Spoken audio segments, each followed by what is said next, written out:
함께 본문의 말씀으로 비밀을 발견한 사람의 삶이라는 제목으로 함께 말씀을 나누고자 합니다. 저희가 지금 지난번 시간부터 저와 함께 골로새서를 함께 살펴보고 있습니다. 지난주에는 복음으로 말미암아 복음에 합당한 열매를 맺는 골로새 교회의 성도들을 바울이 격려하고 있는 본문을 함께 살폈습니다. 그래서 복음이 골로새 교회의 성도들에게 이미 들려졌고 그 복음에 합당한 열매 맺는 것을 바울이 기뻐하고 그들을 격려하며 계속 그 합당한 열매를 맺을 것을 권면하고 있었습니다. 그래서 우리에게도 동일하게 복음이 들려졌고 그 복음으로 말미암아 우리 또한 복음에 합당한 열매를 맺으며 이 땅 가운데서 살게 되기를 권면했던 단락이었습니다. 그 단락을 이어서 그 다음 1장 9절을 본문을 이렇게 살펴봤어야 되는데 제가 잠시 뛰어넘은 것은 조금 더 우리의 삶을 함께 더 살펴보고 그 복음이 우리에게 어떠한 영향을 미치고 있는지를 함께 조금 더 깊이 고민해 보기 위함입니다. 그래서 오늘 본문에서 똑같이 복음을 아는 자들이 어떻게 사는지를 오늘 바울의 삶을 통해서 우리는 살펴볼 수 있는데요. 특별히 오늘 본문에서는 그 복음을 설명하면서 어떤 비유를 들고 있습니다. 그 비유는 바로 비밀이라는 겁니다. 복음의 주인공은 예수 그리스도신데 그 예수 그리스도께서 비밀이시라는 것을 바울은 이야기해 주고 있습니다. 그리고 이 비밀을 안 자들이 하나님 나라를 위해서 어떤 방식으로 삶을 살아내는지를 알려주고 이 비밀을 아는 골로새 교회의 성도들에게 다시 한번 함께 같이 살아가자라는 것을 권면하는 단락임을 우리가 살펴보고자 합니다. 그리고 이것을 통해 우리 또한 복음을 알고 비밀을 알았는데 어떻게 살아야 할지를 함께 살펴보고자 합니다. 그래서 오늘은 비밀이신 그리스도 예수님에 관해 좀 살펴보고 비밀을 안 우리가 어떻게 살아야 할지를 고민해보는 시간을 가지도록 하겠습니다. 함께 본문을 살펴보겠습니다. 오늘 본문은 바울이 자신에 대해서 소개하고 있습니다. 바울은 1장 1절에서 사도된 바울이라고 소개하고 있는데 이와 같은 맥락으로 오늘 본문에서는 교회의 일꾼이라고 말하고 있습니다. 바울은 교회의 일꾼으로서 하나님이 맡기신 직분을 통해 사명을 이루라는 것을 말하고 있습니다. 사명은 특별히 오늘 본문 27절을 근거해서 살펴보면 사명이 비밀과 관련되어 있는 것을 우리는 살펴볼 수 있습니다. 그 비밀을 알리는 일, 즉 복음을 알리는 일에 사명을 얻었고 그 사명대로 바울은 교회의 일꾼이 되었음을 말해주고 있는 것입니다. 그렇다면 비밀을 발견하는 것은 곧 우리가 가질 수 있는 사명과 연결되어 있음을 알 수가 있는 것이죠. 그래서 우리는 비밀에 관해서 살펴볼 필요가 있습니다. 이 비밀을 잘 이해하기 위해서는 비밀에 관한 배경 지식이 필요합니다. 특별히 복음서에서는요, 비밀로 비유하는 여러 가지 내용들이 나옵니다. 주로 예수님께서 비밀에 관한 비유를 말씀하시는데 하나님 나라에 관한 설명을 할 때 비밀이라는 것을 비유로 들어서 설명하고 계십니다. 그리고 바울 서신에서는요, 바울이 예수님에 관한 내용을 이야기할 때 이 비밀이라는 이 비유를 가지고 설명하고 있습니다. 즉 비밀은 예수님과 하나님 나라인데 이 비밀이라는 비유를 들면서 설명하기를 이 비밀의 핵심은 원래는 감추어졌던 것인데 알려졌고 온 세상에 드러났다라는 의미가 한 가지 있고요. 온 세상에 드러났지만 누구나 다 알 수는 없다라는 의미를 가지고 있습니다. 그래서 비밀이 온 세상 가운데 그리스도 예수님으로 말미암아 드러났는데 그것을 보고도 모르는 자, 믿지 못하는 자들이 있다라는 것을 설명할 때 바로 비밀이라는 비유를 쓰고 있는 것입니다. 그리고 제일 중요한 것은 바로 이 비밀을 알리는 주체가 진짜 중요한데요. 이 비밀을 온 세상에 드러내시는 분이 누구시냐면 바로 하나님이시다라는 겁니다. 비밀은 다른 누군가로부터 이렇게 알려진 게 아니라 하나님께서 하나님 나라를 그리고 예수님을 나타내시기 위해서 하나님께서 직접 일하셨고 그것을 위해서 적극적으로 행하신다는 것을 말해주고 있습니다. 예를 들어 보겠습니다. 에덴에서는 하나님께서 이 비밀을 알려주기 위해서 선악을 알게 하는 나무로 하나님의 계심을 알려주었습니다. 그리고 노아를 통해서는요, 방주 짓는 것으로 그리고 물로 심판하는 것을 통해서 하나님의 계심을 알려주셨습니다. 그리고 특별히 아브라함과 함께 언약을 직접 맺으심으로써 하나님 나라를 만들어 가시겠다는 하나님의 뜻을 직접 하나님께서 알려주셨습니다. 뿐만 아니라 왕과 제사장과 선지자를 통해서 구약시대 동안에도 하나님께서 직접 말씀하신 것을 전달하는 방식으로 계속해서 이 비밀을 알려주고 계셨습니다. 이는 포로기에도 동일하게 나타났습니다. 선지자를 통해서 말씀하셨던 것이죠. 그렇다면 하나님께서 무엇을 알리고 싶으셨습니까? 그 핵심은 바로 메시아입니다. 메시아를 통해서 자기 백성을 죄에서 구원하는 그 일을 하나님께서는 알리시기 위해서 적극적으로 일하셨습니다. 메시아를 예표하는 자들을 통해 진정한 메시아가 오실 것을 알리셨고 세 가지 직분을 통해서 드러냈습니다. 그리고 마침내 하나님의 아들이신 예수 그리스도께서 이 땅에 오심으로써 그 비밀이 완전히 드러났다는 것입니다.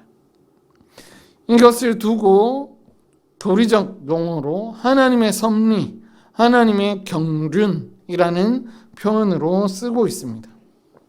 이러한 의미가 바로 이 비밀이라는 비유에 들어있는 것이죠. 이러한 배경 속에서 바울은 오늘 본문을 시작하고 있습니다. 이 비밀은 만세와 만대로부터 감추어졌지만 하나님께서 드러내심으로써 성도에게 나타났다고 말씀하고 있습니다. 그런데 그 비밀은요, 유대인에게만 이제 나타난 것이 아니라 이제는 이방인에게까지 드러났다는 것을 말해주고 있습니다. 즉 예수님께서 유대인뿐만 아니라 이방인에게까지 구원의 기쁜 소식을 들고 우리에게 오셨다라는 사실을 우리에게 알려주고 있는 것이죠.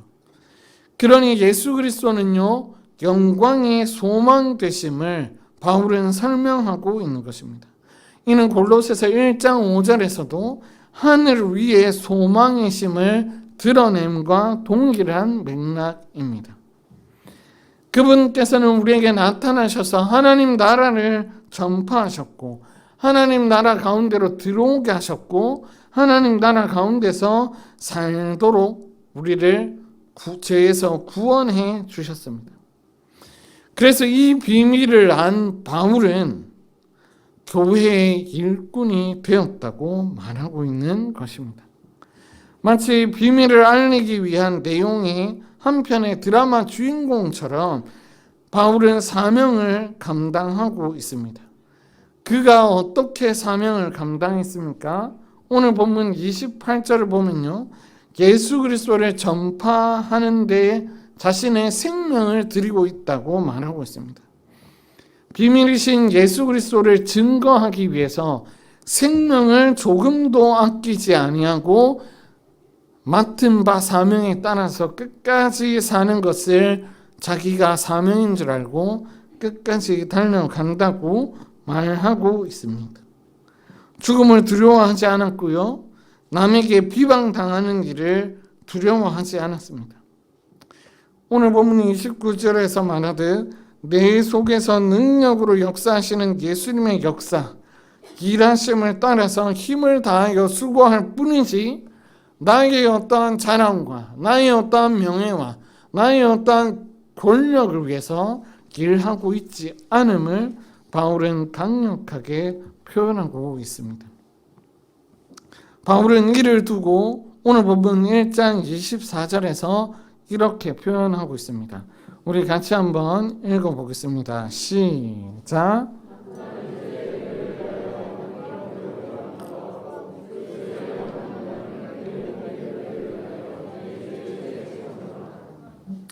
바울이 여기에서 그리스도의 남은 고난을 자기 육체에 채운다고 말하고 있습니다. 여기에서 그리스도의 남은 고난을 바울 자신의 몸에 채운다고 하니 약간 그리스도의 고난이 약간 부족했나? 이런 생각을 하실 수 있지만 절대 그런 의미가 아닙니다. 여기서 바울이 말하는 그리스도의 남은 고난을 자신의 육체에 채운다는 의미는 하나님께서, 예수님께서 맡기신 그 사명을 끝까지 감당한다는 의미로 사용하고 있는 것입니다. 그러니 바울이 그리스도께서 오시는 그날을 소망하며 복음을 위해 복음을 전하는 그 일에 괴로움을 당할지언정 끝까지 감당하며 삶을 살아낸다고 오늘 말해주고 있습니다. 사랑하는 여러분, 우리가 사는 이 시대의 비밀은 예수 그리스도로 말미암아 이미 드러났습니다. 그리고 하나님 나라가요, 교회를 통해 이 땅 가운데 나타났습니다. 그런데 그 비밀이 다른 남에게 주어진 것이 아니라 저와 여러분에게 이미 들려졌다라는 겁니다. 그래서 우리 또한 하나님 나라를 경험했고 하나님께서 우리를 살리신 그 기쁜 소식이 우리에게 적용되어져서 하나님 나라 가운데서 비밀을 아는 자로 이 땅 가운데 살아가고 있다라는 것입니다. 그러니 우리의 삶은 어떠해야 하겠습니까? 바울이 말했듯이 각 사람에게 권하는 하나님의 말씀을 들어야 할 뿐 아니라 하나님께서 우리에게 말씀하시는 그 말씀대로 우리가 삶을 살아내야 되겠습니다. 그리고 우리가 이 땅 가운데서 복음을 전하는 자로, 그리고 하나님 나라를 이 땅 가운데 나타내는 자로 세워져서 주님 오시는 그날까지 끝까지 달려가야 함을 우리는 결단해야 되는 것입니다.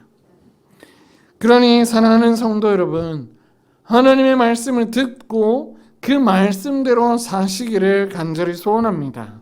다른 어떠함 때문이 아니라 나의 명예와 나의 권력과 나의 부를 위해서 살아가는 것이 아니라 하나님께서 우리에게 알리신 그 비밀로 말미암아 하나님께서 우리에게 맡기신 사명을 깨닫고 그 사명에 충실하게 살아가시는 저와 여러분 되기를 간절히 소원합니다.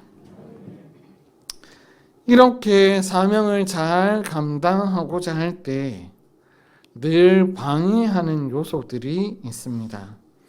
하나님께서 우리에게 사명을 맡기셨는데 그 사명을 이루지 못하게끔 방해하는 세력이 있다라는 겁니다.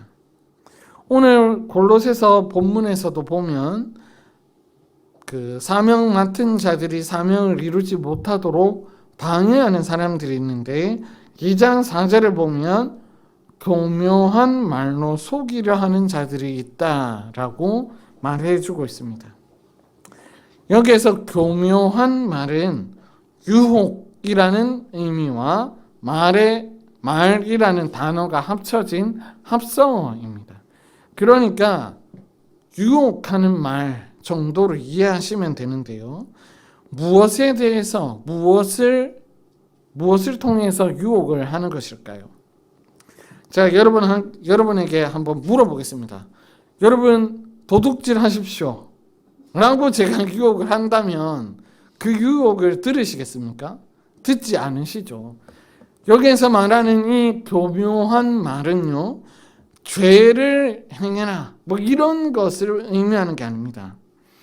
교묘한 말, 즉 하나님의 말씀과 매우 흡사하게 비슷하게 말하는데 결국에는 죄를 범하게끔 하는 그러한 말을 뜻하는 겁니다.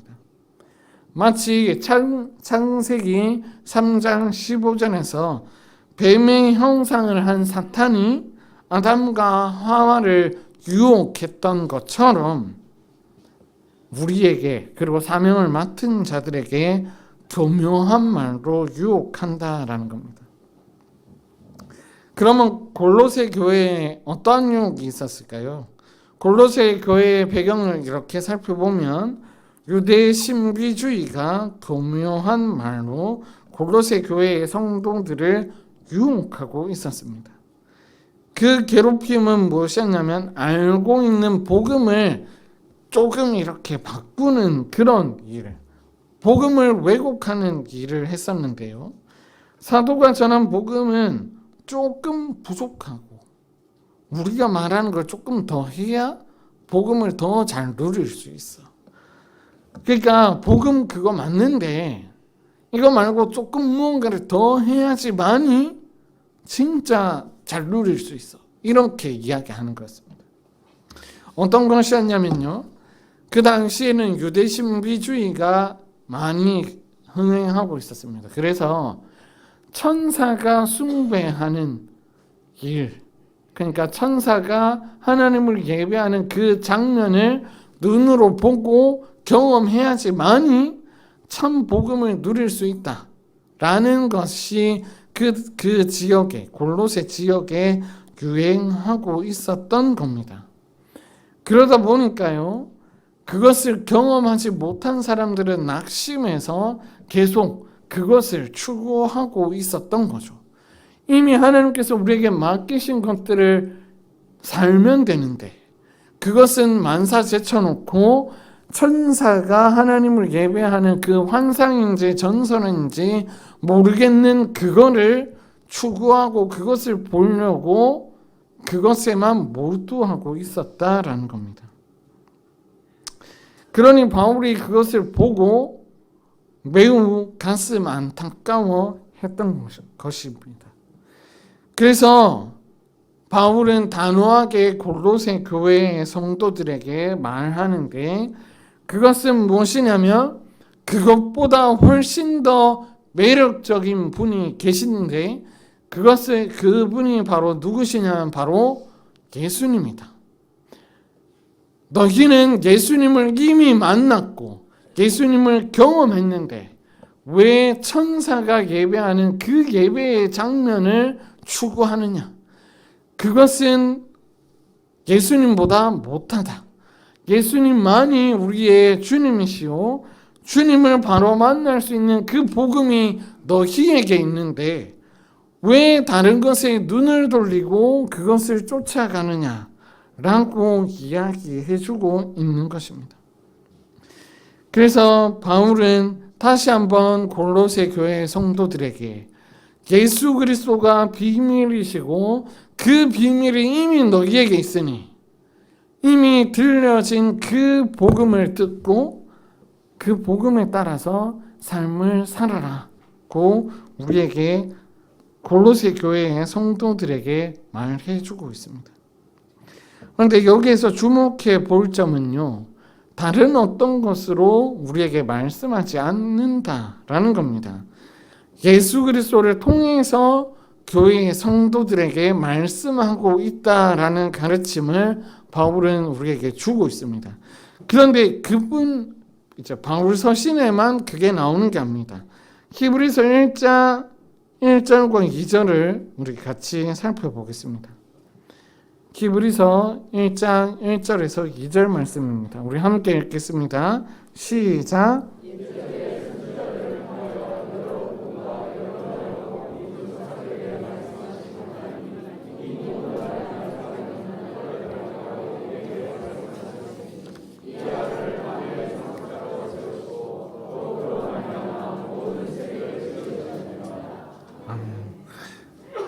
여기에서도 말하고 있듯이 예수 그리스도를 통하여서, 아들을 통하여서 우리에게 말씀하고 있다고 말합니다.